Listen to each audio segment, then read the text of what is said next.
Hi, everyone. Welcome to Scene, a podcast of the Erasing Shame podcast. Erasing Shame is a podcast about honest talk for healthy living, and Scene explores some of the dynamics and systemic shame that happens when we are minorities in the Asian American experience. My name is Eunice Lee.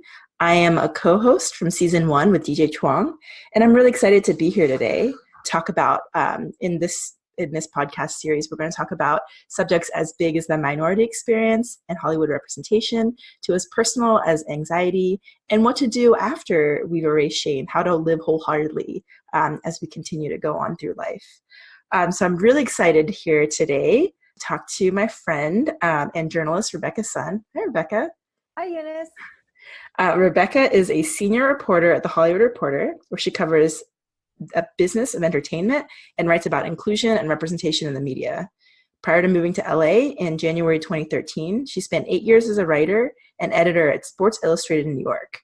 A native of the Bay Area, she earned a master's degree in journalism from NYU and a bachelor's in biology and English from Duke University. So welcome.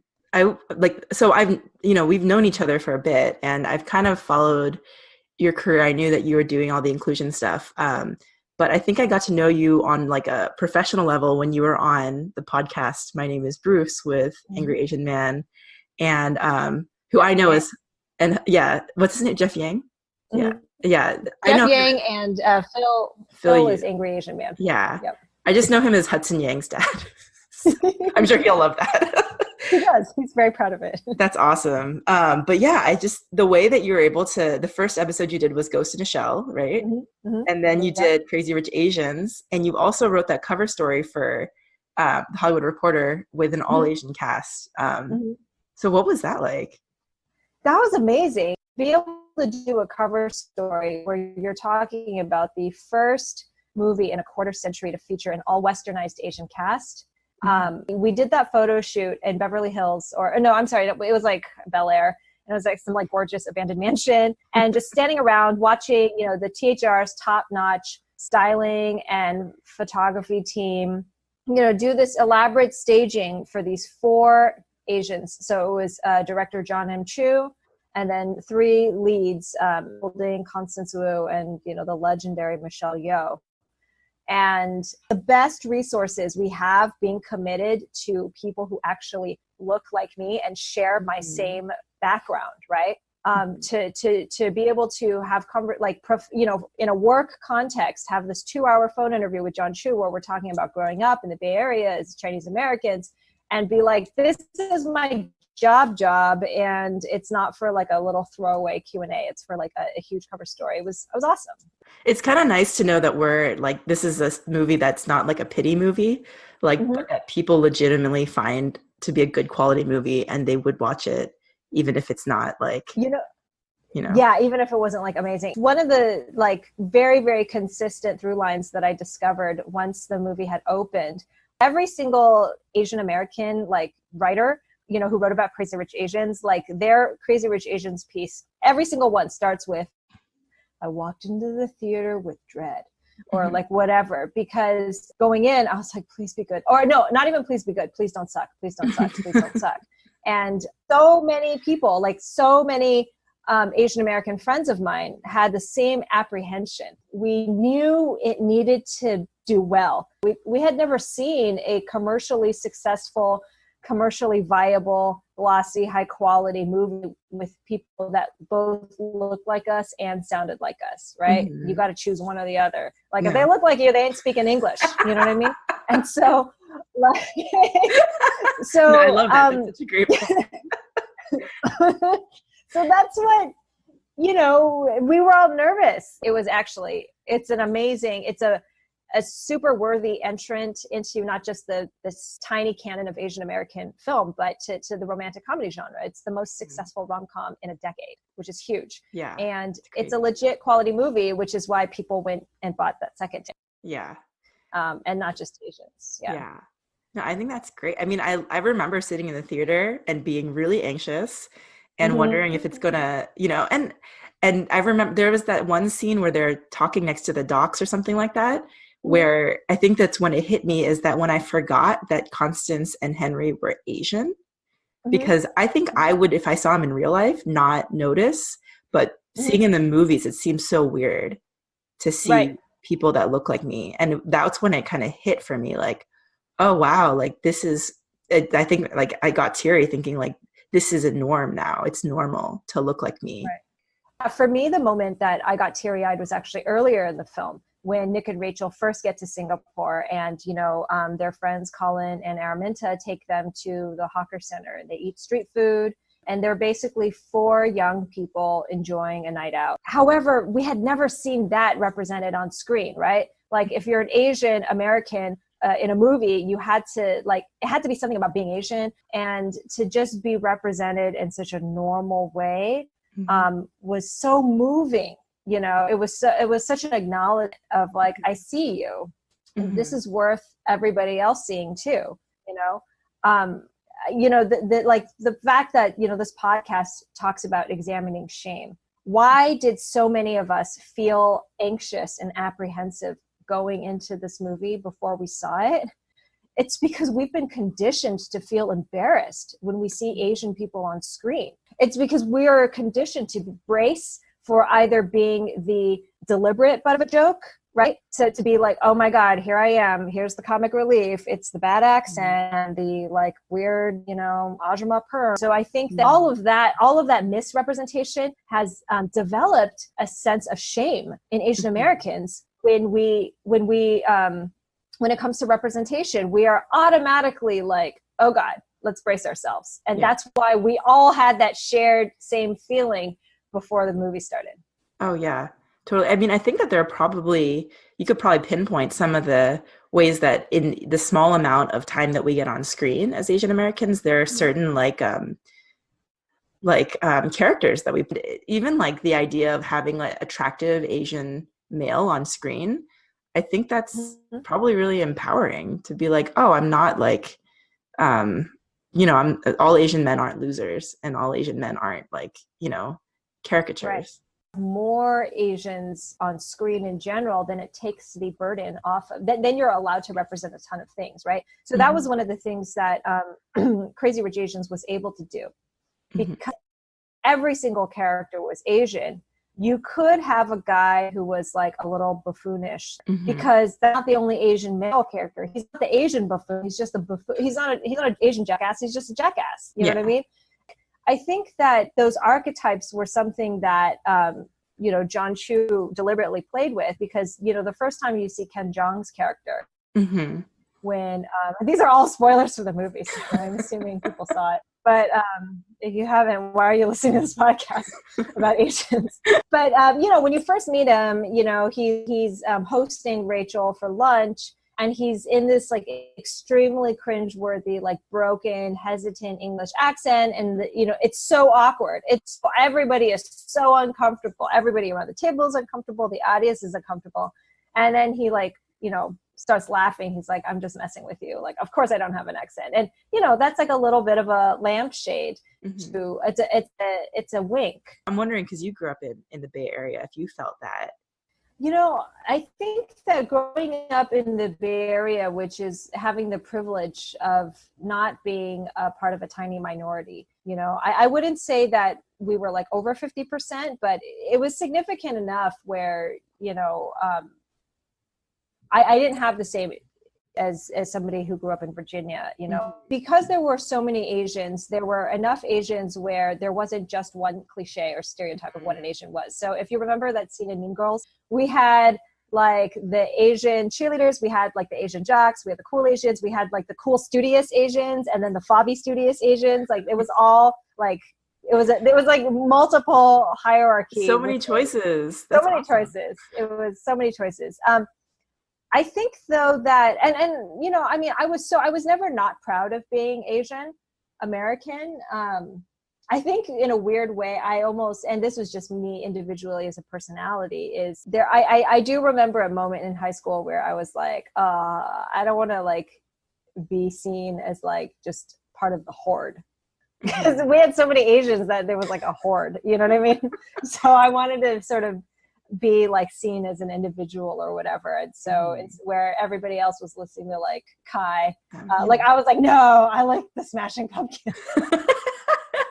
But again, wasn't the only Dave Matthews Band. Yeah. Yeah, no, I never went that far. But you know, but that was just my thing. But I was really lucky through a significant period where I was like ashamed of being Asian because I was the only one. Not to say that, I mean, I don't think there's a single Asian growing up in America who has not been called a racial epithet at one point. So of course that's happened to me. You know, going to college in North Carolina, I think was the first time I really was an ethnic minority. But what was interesting was I was very involved in my campus ministry, which again, because of geography was mostly white Christians. And, you know, so I considered these were friends. I considered them brothers and sisters in Christ, but there's all these significant differences. And one summer I went on a missions trip to Asia with a bunch of my white, you know, college classmates. And that's when I experienced yellow rage for the first time because you know, again, I have to recognize that I had the privilege of having gone overseas before and things like that. For many of them was their first time outside the country. And I had to explain like every single meat dish that hit the table. I was like, what kind of meat is this? I'm like, guys, it's chicken. If it looks like chicken, it's a chicken. Like they don't, you know, and I would get so indignant, right? At feeling, and I realized too, why. It was because that experience was the first time I was like, oh, we're not like each other. And if you don't like this and you're associating me with this, then that means that you're otherizing me. Like, if you think that this is weird, but I don't think it's weird, then that means you think I'm weird. You know, sort of correlation. So I think that there comes like, and, you know, last week I talked to Adrian Pay, who wrote The Minority Experience, and he really identified it. It becomes a weariness of having to explain our existence so many times and explain why we do the things we do and, you know, why we're okay. And I think that what I really liked about, you know, I think you did too. I watched Searching with John Cho and, you know, and Crazy Rich Asians. And it was like, oh, so there's actually finally an absence of that feeling like I have to take what I'm seeing on screen, translate it. And then if anyone asks me, translate it back. Is it like we're always constantly translating, not language wise, but culture wise. That's exactly right. I mean, I think that what was so amazing about Crazy Rich Asians and Searching coming out within weeks of one another was they represented in rapid succession the ideal evolution of where our community should want to go in terms of representation. Crazy Rich Asians already did a lot of really significant and great things, which was although it has Asians in the title and it is directly an exploration of Asian American identity, you know, explicitly so. There were a lot of things where I think a less savvy filmmaker would have like stopped to explain. They never explained at any point. Did they say like, wow, why does everybody in Singapore speak such good English? That was a deliberate choice by John Chu and the filmmakers. There was a debate about that, you know? They were like, should we explain? But they were like, no, let's not cater to the lowest common denominator here. You should know this, or you should just look it up. Should we explain how to play Mahjong? No, you get it. If you don't get it, then like, that's fine. You understand the spirit of it. And then Searching, taking that a step further, which was having representation that is so normal that it doesn't even need to be commented on. The movie takes place in San Jose. So if you throw a dart, most likely you're talking about a family that's, you know, Asian American. It's reality. And hopefully, you know, Searching is sort of the type of model that we want to see, which is meaningful representation where, you know, that family is not whitewashed in any way. You know, that movie is so beautifully layered. If you notice, looking on the screen in terms of like the text and stuff like that, like on his caller ID, he has his mom saved as Amma with the Korean characters. And when he texts with his brother in English, they refer to their parents. Instead of saying mom and dad, they say Oma and Appa. Like, that's how my Korean friends, you know, in my experience, that's how my Korean friends refer to their parents, my Korean American friends. And, you know, but it's just natural. Like, it doesn't need to be pointed to, but it is who they are. As a Korean American, that like seeing a Korean American face, like it speaks to me in a way that I can't even say in words. Like it's just like this is like part of my blood that's up there, you know, even though we're not related. And I feel like Crazy Rich Asians, like I've been listening to that song Yellow by Catherine Ho on repeat, and I don't even understand what she's saying, but it's just something that like speaks to a visceral part of ourselves. And I think what was so great about your article and just some of the things that you've written in your investment in this the Asian American representation is that you're giving words to something that we all feel but don't know how to explain. Yeah, no, that's beautiful. I'm so thankful that, you know, the small thing that I can do that. And that's indeed why representation, why all of this on-screen representation matters. It articulates, it gives words, or it gives visuals to experiences that we feel, and it validates them. It's sort of like, it's literally like a mirror, you know. Why do we check ourselves out in a mirror? To sort of make sure that what we're feeling is indeed what's being presented as being understood, right? Is being conveyed accurately. And so when you don't have representation, it's like you've been walking through this world without a mirror, and you are completely not in control of how you're being perceived. Yeah. You know, it's just other people's caricatures, like other people's like police sketch drawings of what you look like is like that, or like those political, you know, like all the way back to like, I mean, this is like, we're talking about like, you know, Chinese Americans building the railroads, Japanese Americans, you know, during World War II, like, you know, our media portrayals were racist. Our earliest media portrayals as Asian Americans were as racist caricatures, you know, and not being able to control our own image for as long as we've existed, you know, has been something that has left very systemic and very personal and deep effects on our experiences. So do you feel like it perpetuates that shame and that part of our identity that we want to keep hidden because it's been so caricatured throughout history? It can, you know, I think that there's Asian Americans, so every community faces slightly different challenges. And so for Asian Americans, it's sometimes a point of caricature that's usually more, unfortunately, more of an issue for the brothers in our community, the men who've, you know, sort of been subject to a lot of really damaging and emasculating stereotypes. Or you know, the thing that affects Asian Americans across the board is erasure, right? Which is why whitewashing nowadays most commonly is done to Asian characters. Yeah. Right. You know, they're the ones who get whitewashed. Like the erasure that, I mean, you know, again, when we have concepts like banana or Twinkie or, you know, sort of, you know, I think I don't want to say every, but many of us went through at least a phase where we wanted to be white or we wanted to act white. Why is that? And a lot of it is because, when you're erased from the narrative, you want to be seen. And if these are the people that are seen, these are the people that matter, you know, you're told matter. These are the stories that we are telling you are worth, you know, all this money and investment and worth all this time for you to consume. Then it's that, or be obsolete, or just be invisible. I think that we're at a place where thankfully this is seen as part and parcel of this larger movement towards inclusion. And I think it's very important for me to emphasize that, you know, the whole hashtag Asian August or the Gold Open movement, and what we're seeing in terms of more unprecedented opportunities for Asian Americans would not have happened without the gains and the progress made by the Black community. That is a fact. African Americans have been working at this for a very, very long time. And every time the door opens for them, it actually opens for anybody who's a person of color. Because the idea is that you're training audiences and also training, you know, the business people who are making this content to get used to the idea of not having to go with the whiteness as a default.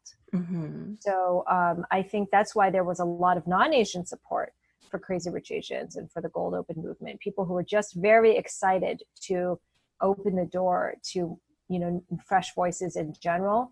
Mm-hmm. I think within the community, well, Eunice, as you know, Asians, we're not a homogenous people. And so I would say that I think the majority, it was pretty overwhelmingly positive. Mm-hmm. I think, though, that because of the scarcity of representation, Mm-hmm. inevitably, there are people who felt like they weren't represented by Crazy Rich Asians. Yeah. Crazy Rich Asians like automatically excludes anybody who's not a rich Asian. Do you know what I mean? Like, of course it's not going to represent everybody. I think there's this fear that people are like, oh, well, there's been zero stuff. And so now there's only allowed to be one thing. And if this is the one way in which Asians are represented and I'm not represented, like, I don't want this to be the one way in which we're represented. The fear is that Hollywood or the powers that be, the decision makers, will feel like, oh, well, we've done our job, and so now let's stop exploring the stories. That won't happen if the community doesn't let it happen. Mm-hmm. That won't happen if people are inspired to create and bring in and flood the zone with more stories, and if audience members continue to sort of express that demand and vote with their wallets. Mm-hmm. So that's why, I mean, I'm more optimistic than I've ever been before. When a movie like Crazy Rich Asians succeeds, it actually opens the door to eventually get, movies about middle-class Asians and poor Asians and all sorts of Asians. So I interviewed the producer of Joy Luck Club, Janet Yang, mm-hmm. and I asked, why did we not see, the floodgates open? Not even the floodgates. Why didn't we see anything, mm-hmm. after Joy Luck Club? And part of it is a pipeline development issue. Back then, like, she was telling me that when they made the Joy Luck Club, it wasn't even like, oh, will this play in China or whatever? Things were strictly for domestic release. And there was also no such thing as marketing to the Asian American community. There wasn't this sort of sense of like, where are these Asian Americans? They were just trying to market to like, let's just hope Americans, meaning like mostly white Americans, show up. So I think that lacking that sort of community to sort of generate a lot more content from, and then the pipeline. They did try to get a few more. She told me about a few other projects here or there that they tried to get off the ground. But I think that it's very hard to make a movie that actually travels all the way to theaters nationwide. It's like the tip of an iceberg. If every single movie that makes it into a major movie theater is like the tip of an iceberg, and below it is like a graveyard of thousands of stalled projects, that never make it to that point. And so in order to make it, you need everything to hit at the right place. And you also just need a lot of experience. You need like 100 scripts about Asian Americans so that 10 of them will get bought by studios, and then 5 of them will, receive the financing and the casting and everything. And then, do you know what I mean? So there's just like I made up those numbers arbitrarily, but that's what I mean is, though, you just need a ton more darts to throw at that dartboard. And it's taken a while for us to develop the infrastructure where there's more Asian American writers. I'm not saying that there never were any. There were, but there were fewer than there are now.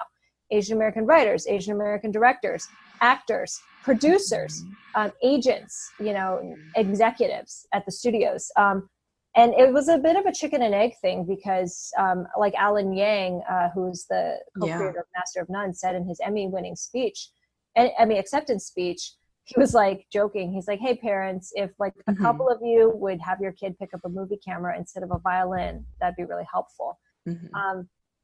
But, if you haven't seen like an Asian succeed as a director in Hollywood, like, why would you even try that?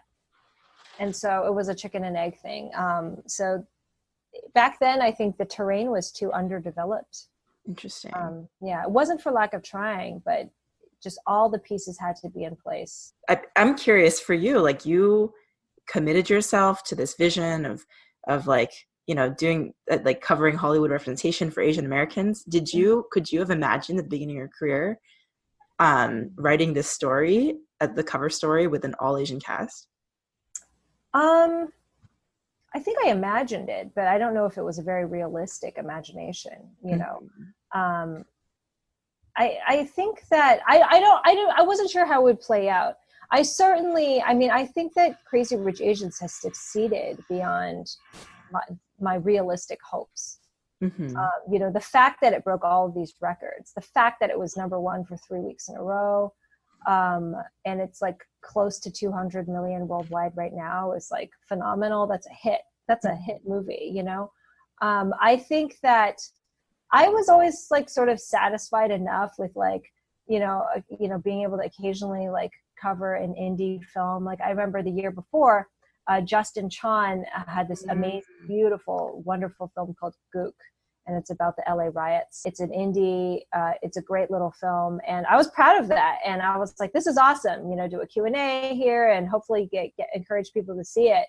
But to be part of the pop culture, like there was all these little things about Crazy Rich Asians that like I was so delighted by that I didn't even imagine. Like I did not even imagine, like, there was a sketch. Henry Golding went on James Corden. They did a sketch with him and Michelle Yeoh that was like very much parodying specific parts of the movie. So in order for you to have a late night sketch parodying specific parts of something, you need to have assumed that most of America has watched this thing. And so the thought that like, oh my God, most of America has watched this thing, like incredible to me, Yeah. And little things like, I think being able to share this with my parents was very significant because I write in English about American movies, and American TV shows. And my mom is fairly pop culture savvy. And, I do a lot of translating and explaining to her, but this was something that was like, that actually spoke to us and to our experiences. And to take her to the theater for the first time since Saving Private Ryan. And thankfully, they live in Orange County. And so I found a theater that shows movies, Hollywood movies with Chinese subtitles. So there was, so she could catch every word. And oh my gosh, like she talked about me, like we talked about the movie for like weeks after that, like just bringing up parts. And that was a really cool thing because especially when I worked at Sports Illustrated, there was like no way in which my parents could really experience any of my work. You know what I mean? Yeah. Like Jeremy Lin was like the one. That was unexpected. That was actually more unexpected than Crazy Rich Asians happening. But that was meaningful for me personally, honestly, was the parent aspect, was finally my parents could actually tangibly see, perceive what I do for a living. When we think about our audience for this podcast, we think about a lot of young people, young adults who are just trying to navigate the world and give language to some shame. And so I'm wondering if there was a word or a phrase you could give them that could help explain this experience to their peers, to their friends, to their family, and why it's so important. I would probably use the words acknowledgement, validation, affirmation, because with Crazy Rich Asians, or representation in general, right? But we're using Crazy Rich Asians as sort of the most prominent example recently. When you see that on screen, again, with all of the, especially if you understand how many resources were committed to this in order to make this happen. It's not cheap, you know what I mean? Which means that anything that makes it to screen was worth investing millions of dollars in. And so if they're like, this story was worth me putting up $30 million, which is actually not a lot, relatively speaking, but still committing this, I'm acknowledging that a person like you matters.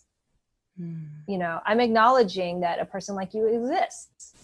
I'm affirming that this character's experience of feeling neither here nor there is a real feeling. I'm validating that emotion. I'm validating that conflict of like, I don't know, I'm genuinely torn between my family and my love. I'm saying you're not alone. Like, look, this is a story that happens to people. And so I think that that's really powerful. And I would say almost, if people are able to receive this, I would offer that if you have a hard time understanding why that's important, you've probably not grown up in a place where there's no mirrors. That's the only way I can put it. And I almost feel like people are at a disadvantage because they're literally blinded by their privilege. They've grown up with so much media affirmation and saturation that they cannot imagine what it's like to not have that reflection, you know. I mean, gosh, like I remember growing up where like I would identify to like the darkest brunette on television. Do you know what I mean? Like sometimes you'd watch a TV show or a movie and like I like the girl with brown hair. That one's me. You know what I mean? Right? Yeah, the brunette Barbie or Cabbage Patch. Yeah, like starved. That's how much it is in our human nature to gravitate towards somebody who is the closest thing that we can identify with. And like, it's sort of like you can't understand hunger if you've never been hungry, you know? But maybe that feedback is too harsh for people to understand. But I would say acknowledgement. I would say it's about feeling acknowledged and about feeling like, you know what, the reason why this is important is because it shows that other people thought that this person was important enough to be broadcast for everybody to experience. Wow. I love that. I feel like that encompasses everything that melts away that feeling of shame or that I am bad or I'm wrong. It's that real, not just, you know, because we talk about in the podcast, it's community, but it's really not just people around you, but it's actually this really acknowledging sense of being held, being seen. And that's what changes things. Do you have any resources that you'd like to share or any way that our listeners can follow you or find you online? Sure. Well, so I am on Twitter. If you want to follow me, I'm at the Rebecca Sun, TheRebeccaSun. And I just wanted to recommend three, if you're interested in sort of, you know, participating in, or at least staying aware, informed about Asian American representation in the media, three resources. Probably you already know of these. Angry Asian Man, we cited him before, but Phil Yu has, it's a blog, angryasianman.com. But I mean, ever since I was in college, I would go there just to find out like the news about like what was happening. He's a pretty comprehensive like news roundup of like everything happening in Asian American pop culture, you know, the local news, things like that. And so it's just a really good one-stop shop if you're like, I just want to make sure I haven't missed any headlines that are relevant to our community. The second resource is more for people who are in the industry or interested in getting involved in the entertainment industry. There is an organization called CAPE, that's CAPE, Coalition of Asian Pacific Entertainment. And so that is sort of the affinity group for all of the Asian Pacific Americans who, you know, are working or want to work in Hollywood. So actors, writers, executives, things like that. They have CAPE runs a couple of annual workshops that are, you know, you have to apply for them. So they're pretty competitive, but it's a good experience. They have a new writers fellowship for people who want to be television writers. It's a really good training program, and they have an executives workshop too for young business executives in Hollywood. And they do panels and lots of talks throughout the year. So that's a good resource. I think it's capeusa.org. And finally, I wanted to recommend a friend of mine, a sociologist at Biola University by the name of Nancy Wang Yuan.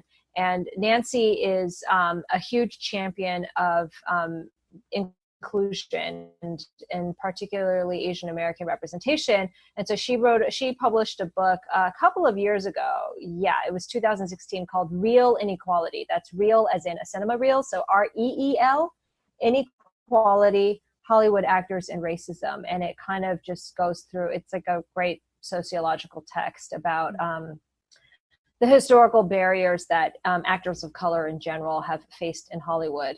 And so, yeah, if you're interested in those things, I would check out those resources. Great. Well, thank you so much like for coming. This is such a big deal to have you here. Oh, I So love talking to you, Eunice. yeah, no, I love talking to you too. And you have so much wisdom when it comes to this. And it's just so great to hear your voice. And I'm glad that you're part of this kind of trajectory that hopefully Asian Americans will go on to have more stories out there. And so maybe ours will be told too. Mm-hmm. Yeah, that's definitely the hope. I think that there is, the more any one of our projects succeeds, it really pulls up everything else. So I would just say that if you're inspired to be an artist or a storyteller or to work towards this, please pursue it. Awesome. Well, thank you so much, Rebecca. Really appreciate it. Likewise, Eunice. Thank you.